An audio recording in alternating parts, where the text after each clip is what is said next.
Olá, boa noite, bem-vindo, bem-vinda. Mais uma semana começando e agora você fica com o que é destaque em Minas nesta segunda-feira. Pacientes do Ipseng fazem protesto contra condições de atendimento e encontram até barata em quarto de hospital. Imagens de circuito interno podem ajudar a identificar o motorista que atropelou um cadeirante em BH. Acidente com carro, carreta e ciclistas deixa 2 mortos e 10 feridos no sul de Minas. Mães recebem atendimento especial em Contagem para tirar dúvidas sobre amamentação. De volta aos anos 20, ciclistas retrô surpreendem o público na Praça da Liberdade. Vitória do Atlético sobre o Cruzeiro coloca a Raposa na zona de rebaixamento. E não se esqueça que estamos transmitindo o nosso jornal ao vivo pelo Facebook na página da TV Band Minas.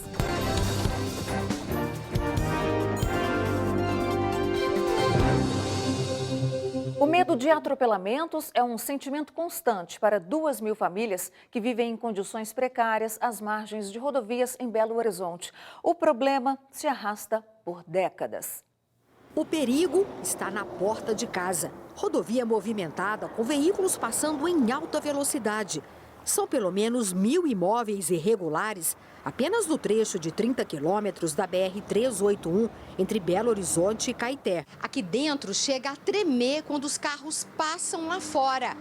E um exemplo que se repete por aqui. As pessoas saem de casa e já ficam de frente para a BR, trânsito intenso e o medo constante de que algum carro possa atingir o imóvel. Esta casa foi destruída por um carro em alta velocidade. Ninguém ficou ferido, mas situações como essa aumentam o medo por aqui. É muito medo, porque a gente deita e dorme, né? A gente nem consegue dormir direito. Flagrantes de risco de atropelamento se repetem o dia todo. Tem que atravessar sempre para ir para a escola, para trabalhar. Já vi criança morrer, idoso, minha tia morreu aqui, atropelada. O que separa a rodovia dessa casa é essa parede de tijolo. Aqui moram 6 pessoas, 4 delas crianças.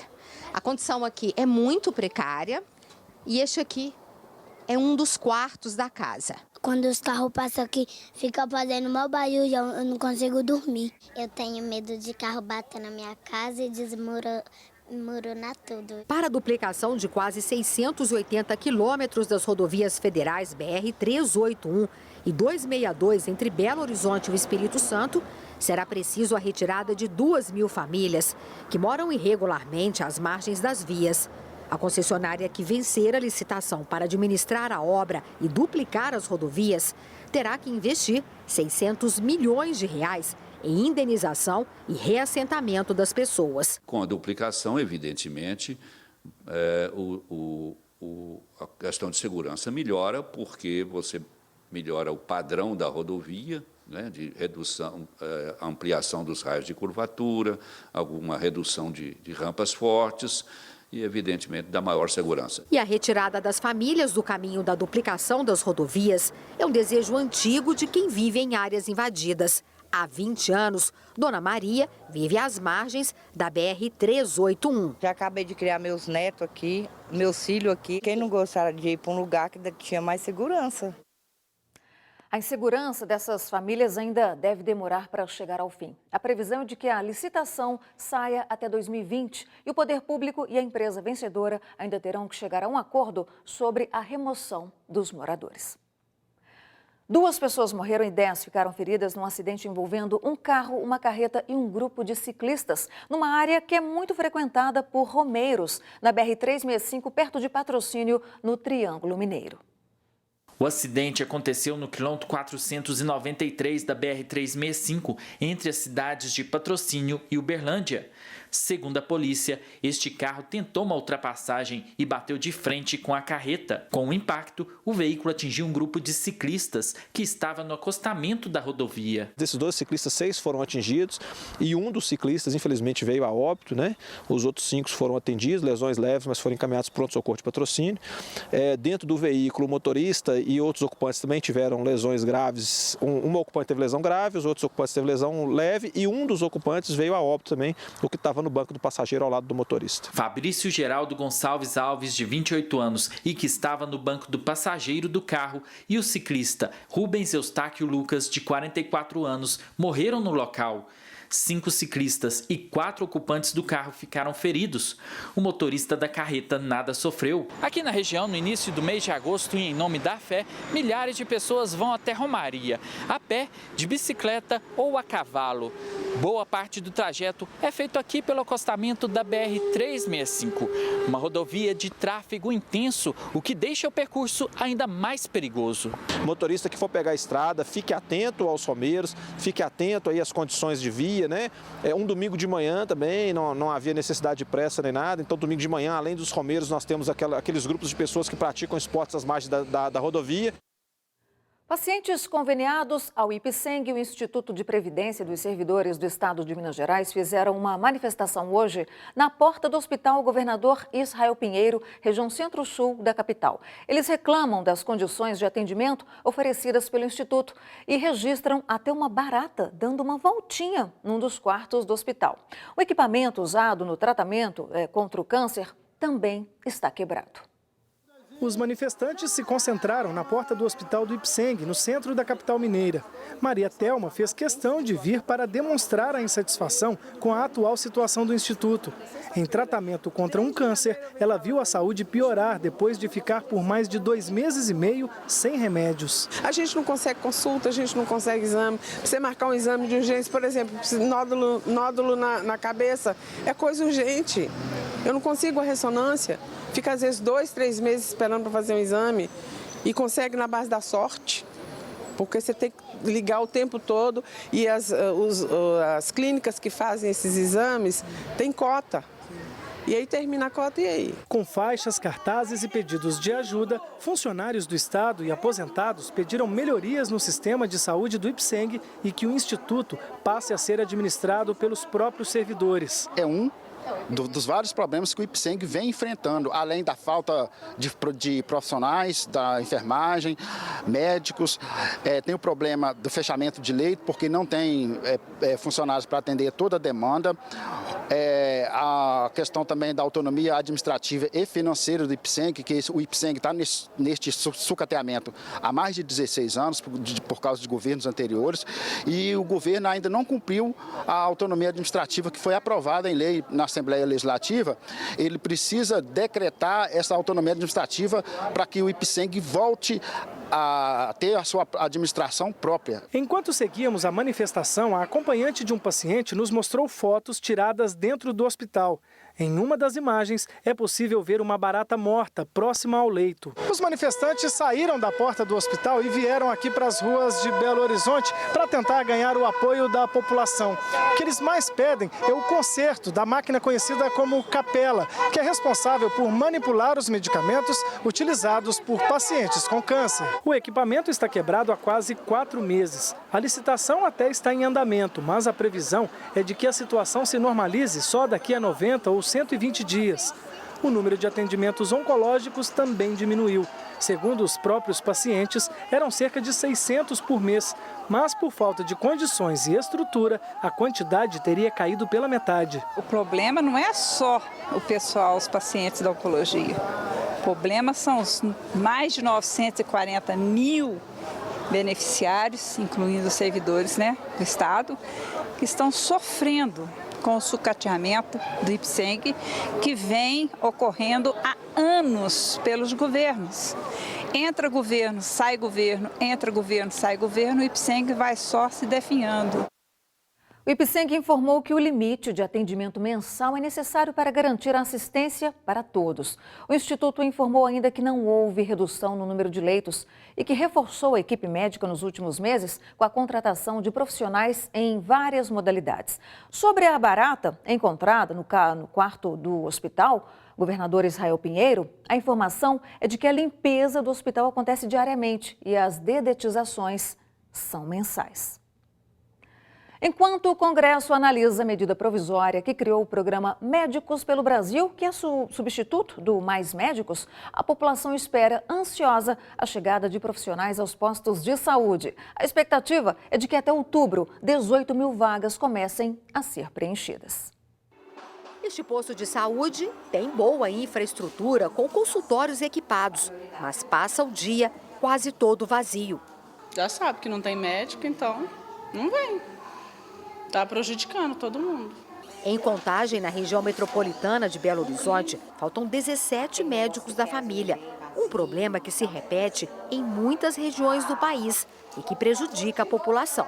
Tem muitos meses que não tem médico e, às vezes, um clínico aqui ajuda a gente com qualquer coisa, né? Até com o caso dele mesmo, de febre, diarreia, já um clínico resolvia.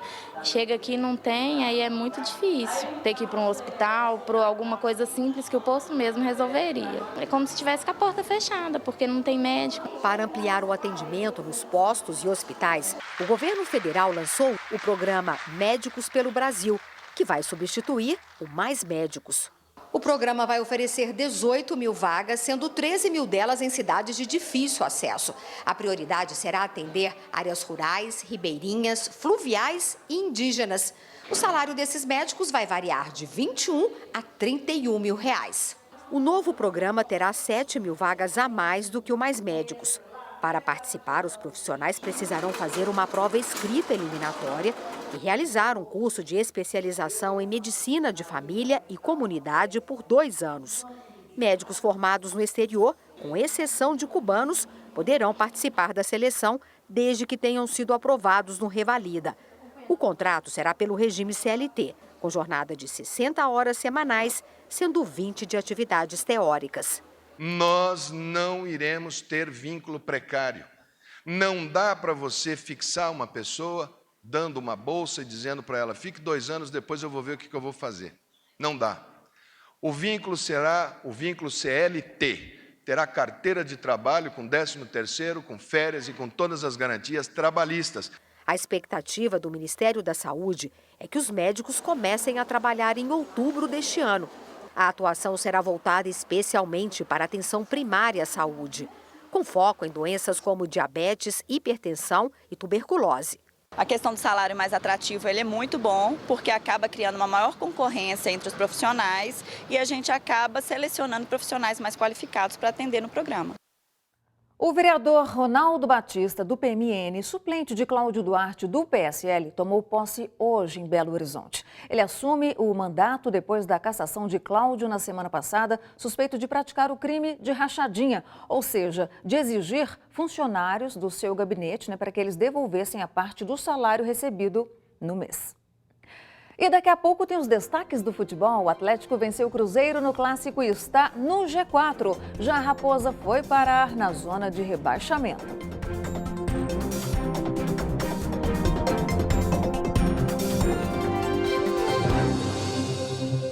Deu Atlético no Clássico com o Cruzeiro nesse domingo na Independência. O 2-0 atleticano levou o Galo para o G4 e a Raposa para a zona de rebaixamento. Apesar de ter colocado o cargo à disposição da diretoria, o técnico cruzeirense Mano Menezes está confiante de que consegue reverter a situação do time. Logo aos 7 minutos, Vinícius cruzou para a área e foi um Deus nos acuda para o Cruzeiro conseguir se salvar. Quando o Cruzeiro ofereceu perigo, foi neste chutaço de Henrique que Cleiton fez grande defesa. Aí já nos acréscimos, Thiago Neves errou o passe que culminou no contra-ataque do Galo, que Vinícius Góes aproveitou muito bem por sinal e fez 1-0.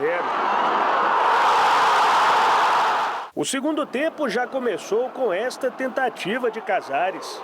Nos acréscimos veio o golpe de misericórdia.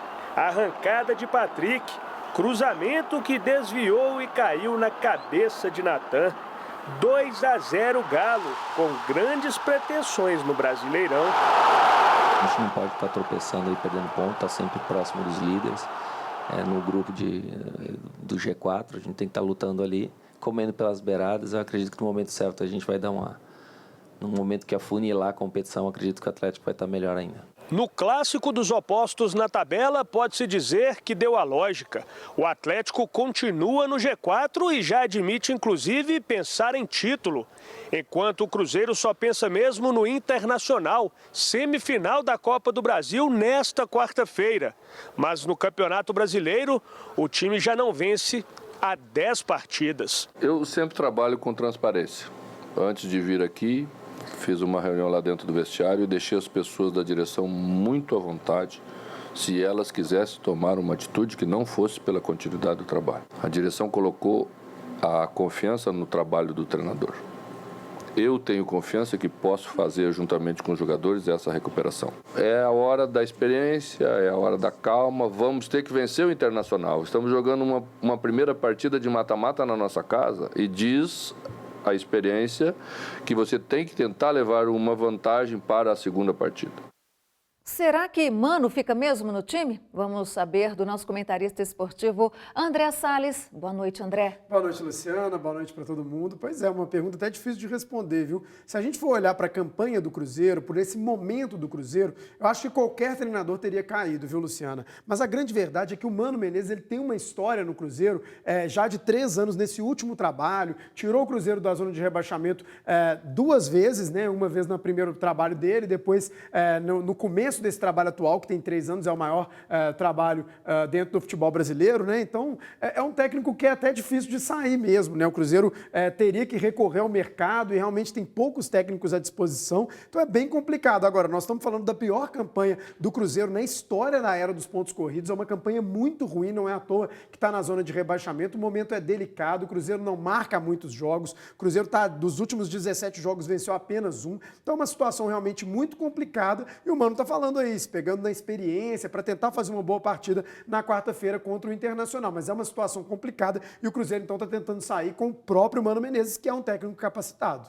E a gente viu a repetição de uma cena lamentável nesse clássico, não é? Atitude criminosa de algumas pessoas que se dizem torcedoras, que apedrejaram o ônibus do Cruzeiro, né, André? Pois é, Luciana, é uma situação lamentável, né? A gente está vendo aí as imagens do jogo e é o que a gente quer ver mesmo, né? O duelo entre os maiores rivais dentro de campo, né? A rivalidade fica ali, né? Os jogadores muitas vezes são amigos até, né? Enfim, a disputa está ali dentro, mas fora de campo não tem essa história. Agora, lamentável a atitude, não são nem torcedores, é a minoria da minoria e, claro, isso tem que ser coibido, isso tem que ser punido e a gente espera que isso acabe. Obrigada, André. Boa noite para você. Valeu. E qual o peso da sua alma? Tem gente que jura que são apenas 21 gramas, ou que ela fica mais leve ou mais pesada de acordo com as nossas atitudes. O professor de física mais querido do Brasil explica que não é bem assim não. Então fique ligado, porque hoje é dia de Pachecão para você começar bem a semana. Meus queridos, dizem que todo mundo perde 21 gramas no exato momento em que morre. É uma afirmação curta e de muito apelo, mas a ciência por trás dela é totalmente falsa. Durante centenas e possivelmente até milhares de anos, as pessoas acreditaram que a alma humana tinha uma presença física. Em 1907, um doutor de Massachusetts tentou pesar a alma. Para seu estudo, ele recrutou 6 pacientes com doenças terminais. Em seu laboratório, ele tinha uma cama que supostamente ficava equilibrada em cima de uma balança muito sensível. Assim que um desses morreu, o medidor da balança registrou uma perda de peso de 21 gramas. Contudo, se olharmos de perto o trabalho científico que comprova esse fato, é fácil perceber alguns problemas. Primeiro, um grupo de 6 pacientes morrendo não é uma amostra grande o suficiente. Qualquer estudante de estatística sabe que o resultado que sairia de uma amostra pequena como essa não seria estatisticamente relevante. Segundo, que ele mediu essa perda de peso em apenas um dos 6 pacientes. 2 resultados foram excluídos por dificuldades técnicas. Outro paciente perdeu temporariamente 21 gramas, mas depois recuperou o peso. 2 outros registraram uma perda imediata de peso no momento da morte, mas logo acabaram perdendo ainda mais peso. Ele guardou o único resultado que comprovava sua teoria e excluiu os outros 5. Se mesmo assim você ainda achar que a alma humana tem peso, me diga aí, como é que ela pode sair flutuando por aí e ir para o céu? Numa pergunta boa? É isso aí, falou legal, bye bye. Veja a seguir, Maternidade Municipal de Contagem chama atenção para a importância do aleitamento materno e faz um atendimento especial para as mamães.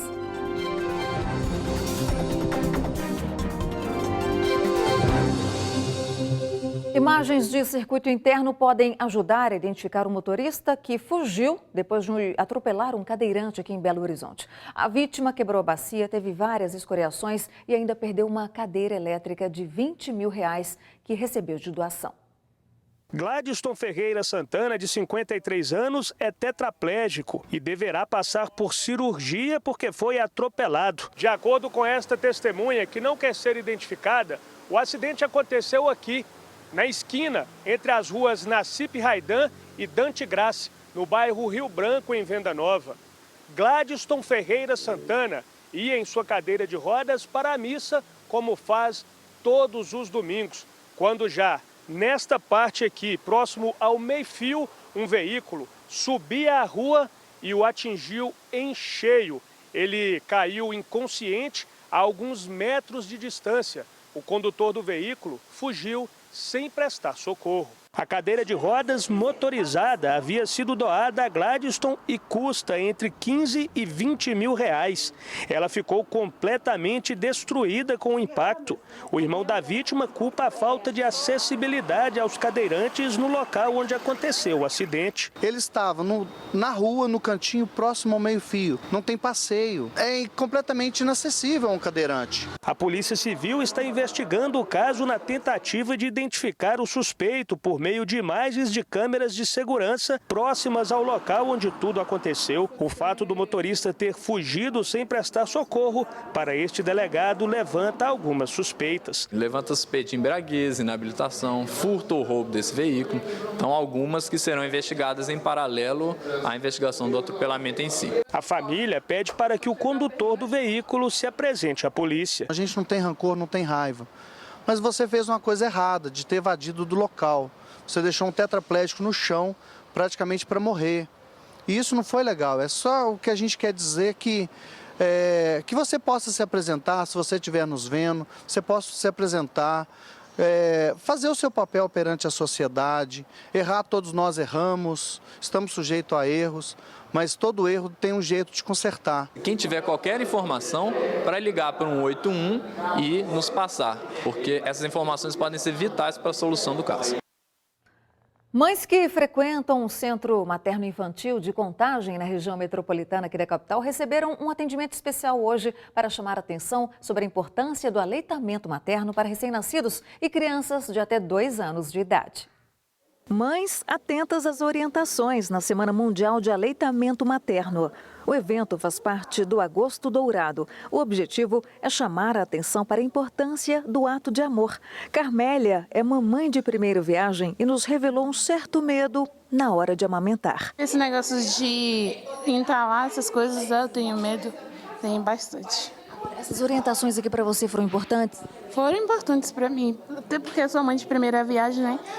Tem que estar perguntando às pessoas como é que faz, então, para mim tá ótimo. Amamentar faz bem tanto para o bebê quanto para a mãe. Para o bebê, melhor saúde, né? As crianças amamentadas ao seio têm menos risco de adoecerem na primeira infância, principalmente. Menos alergia, menos gastroenterite. Para a mulher, menos risco de câncer de ovário e câncer de mama. E na primeira hora, o risco menor de ter sangramento pós-parto, né? Porque o aleitamento materno vai estimular a produção de ocitocina e, com isso, a redução do útero e a diminuição do sangramento pós-parto. Até os 6 meses, o leite materno é o alimento completo, chamado padrão ouro. Até 6 meses, a criança não precisa de nenhum alimento, nem água, porque o leite tem água, sais minerais, proteínas, tudo que o bebê precisa. Então, até 6 meses de idade, nenhum outro alimento deve ser instituído para essa criança. Após 6 meses, sim, aí começa com os sucos, com as frutas, com as papas salgadas, até 1 ano ou mais. E a criança pode aumentar de 2 anos a mais, o que for bom para ela e para sua mãe. Vanusa amamentou a primeira filha por muito tempo e pretende repetir a dose com a Laura. Tudo que eu fiz com a Rafaela, eu vou fazer com ela. Muita amamentação no peito até os 3 anos de idade. Isso aí, mais que amamentar, é um ato de amor. Amamente o seu filho.